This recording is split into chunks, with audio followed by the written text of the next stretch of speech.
Salut les gars, on est parti pour faire la review de l'épisode SDBH qui vient de sortir aujourd'hui, plutôt hier, parce que du coup vous allez voir la vidéo le lendemain normalement pour la plupart. Donc du coup je l'ai regardé deux fois sans traduction. Là je n'ai jamais, alors je l'ai jamais regardé en voix c'est-à-dire que les dialogues exacts je ne les connais pas. Je vais les découvrir avec vous, mais l'épisode je l'ai regardé deux fois. Pour la simple et bonne raison, vous allez vous rendre compte. C'est du kiff. Cet épisode, c'est du kiff. Voilà. Mais vous allez voir qu'il y a quand même des choses sur lesquelles on peut revenir. Et des choses très intéressantes en lien avec ce que j'avais pu dire sur les dernières reviews.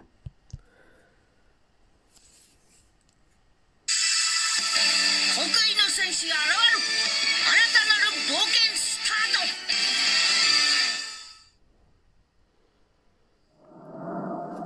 Alors bon, le titre veut pas dire grand-chose, hein. Franchement, le titre ne veut pas dire grand-chose. Mais on va pas s'attarder là-dessus. On va s'attarder sur les dialogues un peu, mais surtout voilà, sur les scènes de combat. C'est quand même un épisode, je pense, sur lequel j'ai peut-être moins parlé, franchement. Parce qu'il y a beaucoup de choses en fait juste à admirer, quoi.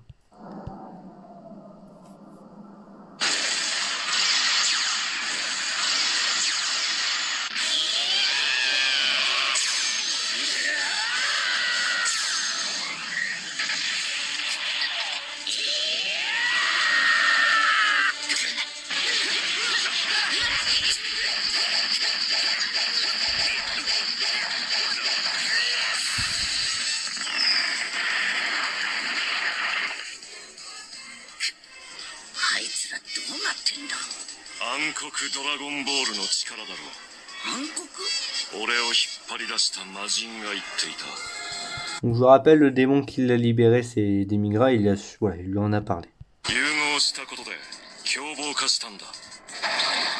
Pas tout simplement, évidemment, Goku qui ne connaît pas trop le système, ben voilà, Atsu lui explique, grosso modo, et c'est très con, mais c'est exactement ça, en fait, il lui dit juste, c'est une sorte de, pas, alors je dirais pas fusion, mais c'est plus une sorte d'amélioration, d'assimilation forcée, de power-up forcé, voilà.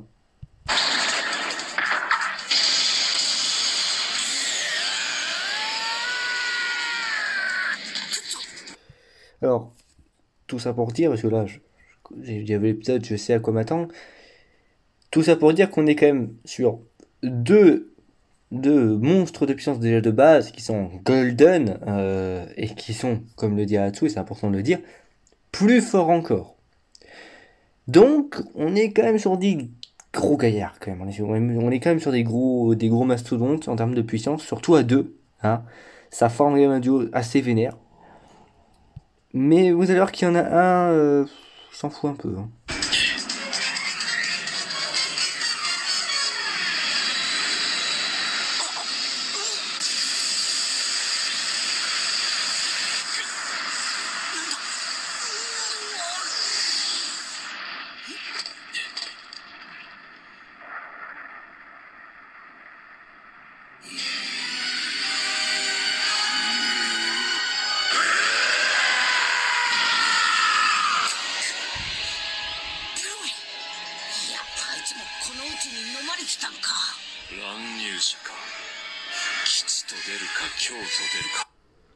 Soit quelque chose de bien, soit quelque chose de mal va se produire. Bon, on est quand même bien sûr Broly, crois-moi que ça va pas être bien. Hein. On n'est pas sur quelque chose véritablement de bien. Donc vous vous rappelez, Broly, on sait pas d'où bas, voilà, d'où il était à présent. De même pour Vegeta, vous allez voir par la suite vers la fin de l'épisode. Moi franchement, j'adore cet épisode parce que beaucoup de surprises. Beaucoup de surprises, beaucoup de choses dont je pensais qu'ils allaient être écartés.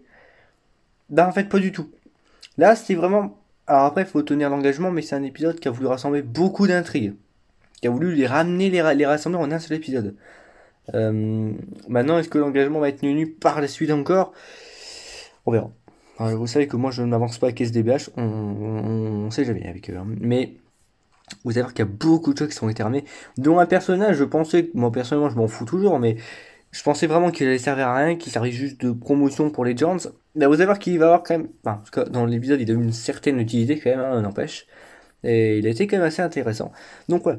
Mais vous allez voir que Bah Broly, bah, il est toujours aussi fort. Il est toujours aussi craqué.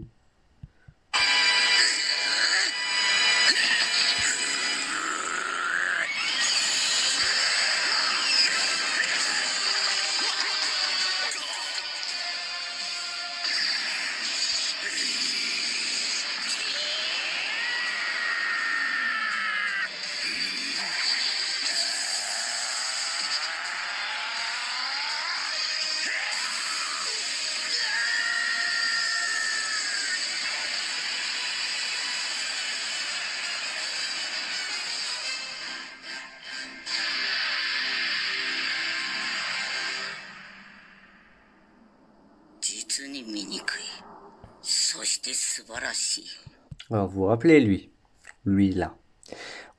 Évidemment par instinct, surtout par passé, par passif, on se disait tous, c'est Badak. Encore une fois, c'est Badak Timebreaker. Je ne vais rien dire, mais parce que moi-même, rien que par ce qu'il dit dans cet épisode, vous allez tous vous rendre compte de la réelle identité de ce monsieur. Rien que par les dialogues. Donc écoutez bien ce qu'il dit, hein. Et là, bah, heureusement, il y a le VSTFR, mais même, bah, et pourtant, je vous ai dit, hein, je n'ai pas regardé l'épisode, je l'ai jamais regardé en VSTFR, et pourtant, rien que par certains mots, même en japonais, certains mots qu'il disait, j'ai quand même réussi à reconnaître. En fait, c'est là où je me suis dit, merde, c'est pas Badak, c'est quelqu'un d'autre. Rien que par certains mots, et faut bien tendre l'oreille. Pas seulement peut-être regarder juste les dialogues, mais voilà, tendre les mots aussi, même en japonais, c'est des mots très connus d'ailleurs, de la sphère Dragon Ball, et vous allez vite vous rendre compte de qui c'est en fait. Hein.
Broly, c'est quand même un autre morceau.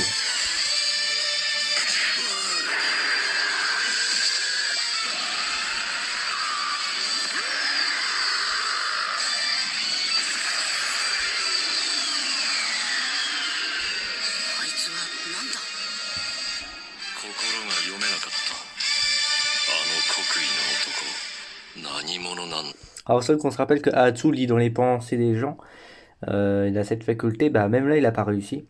On sait que c'est un personnage issu de Legends avant tout. Est-ce qu'on va lui donner une identité? Alors apparemment on sait qu'il faut tendre l'oreille, mais ce petit gémissement, je sais même pas si d'ailleurs vous l'avez capté là, pendant l'extrait, mais c'est vrai que j'ai écouté, et c'est vrai que c'est Masako Nozawa, donc la fameuse voix de Goku, encore elle, donc oui, mais encore une fois le champ est très large, mais voilà, bon, il y a déjà un personnage, on a déjà été remis en question sur le personnage, mais qui sait, ou après bon, ça peut être un personnage, après bon, Masako Nozawa lui donne sa voix, mais au final c'est juste pour rien en faire, au final il n'y a même pas de dialogue avec ce personnage pour l'instant. Donc peut-être que c'est juste anecdotique, il voulait pas payer une personne de plus pour si peu. C'est possible, c'est possible. Voilà, après, à voir. 招かれざる客が紛れ込んだに過ぎん。誰だ。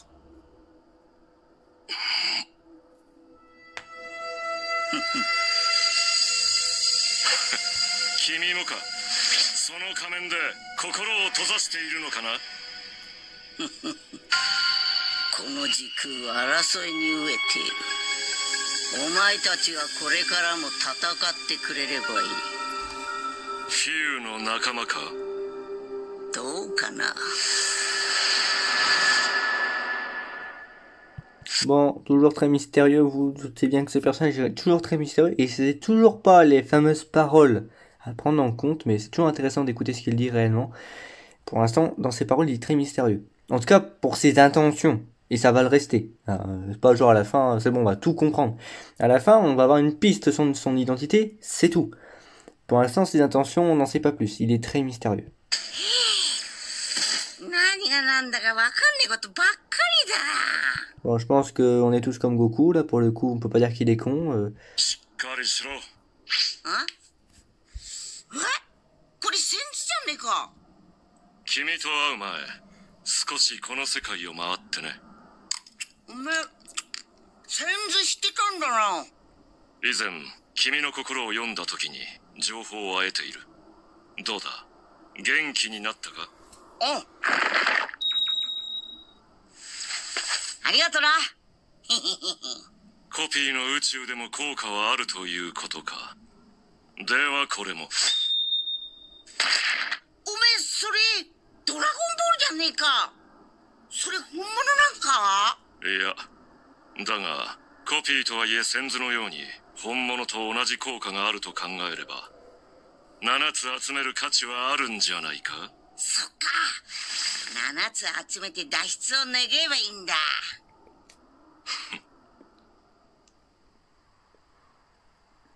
Alors,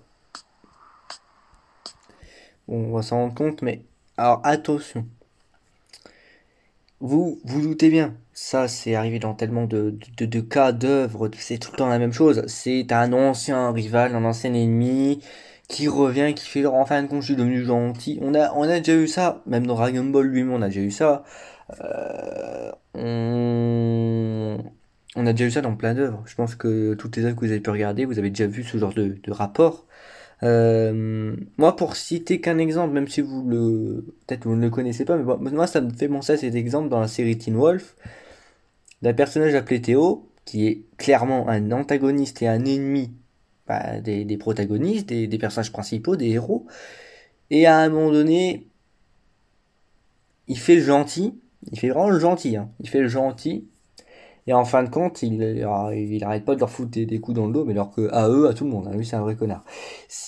Ahatsu, voilà, ça reste un nouveau personnage, hein. C'est un personnage de SDBH, c'est un personnage qu'on a vu que dans un arc, antagoniste, ayant la capacité d'avoir un pouvoir assez fort, hein. Et je parle pas de la gemme de l'infini, hein. Il avait quand même déjà un sacré niveau, hein, par ses facultés, la gravité, le lire dans les pensées, il avait déjà un sacré niveau, le mec. Avec la gemme, c'est vrai qu'il a fallu une force de la nature, même pas de la nature, mais de l'univers, comme Gogeta et ses Giblou, quand même. Il a fallu cette force-là. Et là, il revient depuis, bon, je crois le dernier épisode, mais depuis qu'il est revenu, il revient en tant que gentil, avec une auréole. Ok. Mais ce genre de personnages, on peut pas leur faire confiance à 100%. On sait jamais s'ils sont réellement à 100% méchants. Ou alors est-ce qu'ils préparent encore un mauvais coup? Parce que Ahatsu, quoi qu'on dise, il veut, certes avec Goku pour l'instant, mais il veut récupérer les 7 Dragon Ball. Il dit qu'elles sont fonctionnelles, donc il peut invoquer le Shenron. Qui nous dit que c'est pas pour des fins personnelles d'Ahatsu? Redevenir vivant, récupérer son pouvoir d'antan, on sait pas. On sait pas avec ce personnage où ça va nous mener. Donc, voilà. Sachant qu'il est mort, le mec, ça va être compliqué. Dans un sens, ça va être aussi très compliqué de le vaincre, encore une fois, vu qu'il est déjà mort, comme avant. C'est toujours sacrément embêtant. Bon, Goku, comme vous l'avez vu, a l'air, depuis le dernier épisode, a l'air de maîtriser l'Ultra Instinct, non, en tout cas non maîtrisé, mais a l'air de pouvoir utiliser l'Ultra Instinct non maîtrisé. Ça, c'est pourquoi pas. Mais bon. Moi, je suis mitigé sur ce personnage, il m'inquiète un peu. Je suis encore un peu inquiet. Il va me falloir certains endroits. Je sais pas, certains endroits, certains moments. Il faudra m'avancer des trucs pour que je commence à accorder ma confiance, parce que pour l'instant, je sais pas. L'arc est encore assez assez flou. Alors on pensait d'ailleurs qu'on était en fin d'arc là, qu'est-ce qui se passe Alors je pense pas qu'on en soit dans une véritable fin d'arc, c'est pas la sensation qu'on a, c'est peut-être pas la sensation qu'on veut même donner, hein. Mais peut-être plutôt sur une transition vraiment très linéaire, très directe entre un premier arc, l'arc versus Few, et le prochain arc qui est déjà annoncé depuis quelques mois, de la fracture temporelle et compagnie, on va revoir tous les méchants. Et c'est un petit peu ce qui est en train de se passer, vous allez voir, sur tout l'épisode, c'est ce qu'on n'arrête pas de voir en fait. Le retour de plein de méchants de part et d'autre. Est-ce que c'est pas une liaison qui va le faire? On avait deux arcs un petit peu séparés au niveau de l'idée, mais peut-être pour donner lieu, avec une transition directe, sans stop, sans paix, sans battre un antagoniste, forcément, bah, nous donner plutôt un gros arc, un énorme arc qui combine un peu les deux. Je sais pas, faut voir. C'est un petit peu la sensation que j'ai. それがドラゴンレーダーか。こいつさえありゃドラゴンボールの場所がわかる。2個 ?1 つお面だ。もう一つは上。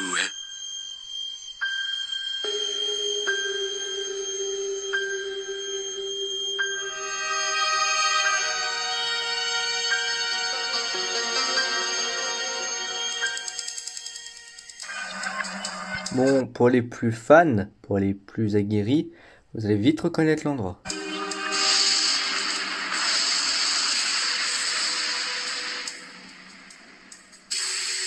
Alors, enfin. Ah bah, il fallait pas le laisser de côté trop longtemps parce il commençait à nous manquer. Moi, il me manque. C'était Vegeta. Il me manquait, putain. Il me manquait ce personnage. Et vous le voyez en mauvaise posture.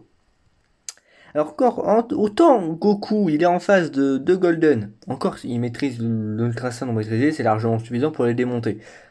Ok. Encore Vegeta, il est en face de deux ennemis, notamment un qui est quand même vachement coriace. Vachement coriace. Donc évidemment Thalès, mais aussi... Eh oui. Eh oui, eh oui. Notre amour Kamba est enfin de retour et on le voit en pleine forme, ce qui nous inquiète aussi un peu. Parce que là, moi je vais pas vous cacher que j'ai vraiment très peur pour Vegeta, mais en tout cas pour ses os, tout ce qui est ossement, tout ce qui est osseux de la part de Vegeta, j'ai un peu peur pour eux. Franchement, j'ai un peu peur pour les os de Vegeta, mais voilà.